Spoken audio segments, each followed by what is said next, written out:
जापानको सानो करेसाबारीमा हजुरहरू सबैजनालाई स्वागत छ। यो चाहिँ मैले गमलामा रोपेको मेरो सानो तरकारी बारी हो। यहाँ चाहिँ साग अनि धनियाँहरू छ।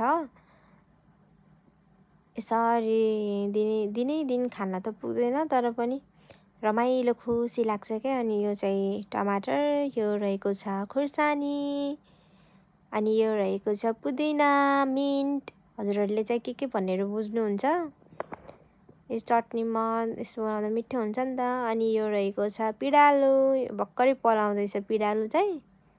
मैले पिँडालु नै किनेर पसलबाट रोपेको थिएँ। यो चाहिँ खुर्सानीको बिरुवा हो, मैले जमाएको थियो, मजाले उम्रेको छ। यहाँ चाहिँ सारेको छु हल्का हल्का, त्यो धेरै भयो अब के गर्नु होला। नजिक भएको मान्छेहरूले चाहिँ लिन आउन सक्नुहुन्छ। अनि यो रहेको छ मेरो जापानिज काँक्रा, यो रहेको छ सिमला मिर्च, क्याप्सिकम मजाले फलेको छ। टिप्नै मन लाग्दैन भने कस्तो डर लाग्छ क्या मलाई फेरि है। हेर्दै कस्तो राम्रो देखाएको छ। अनि यो यता चाहिँ अर्को टमाटर चाहिँ मेरो फुल खिलेर पनि फल्न लागिसक्यो। अर्को चाहिँ भर्खरै फुल खिलिरहेको छ।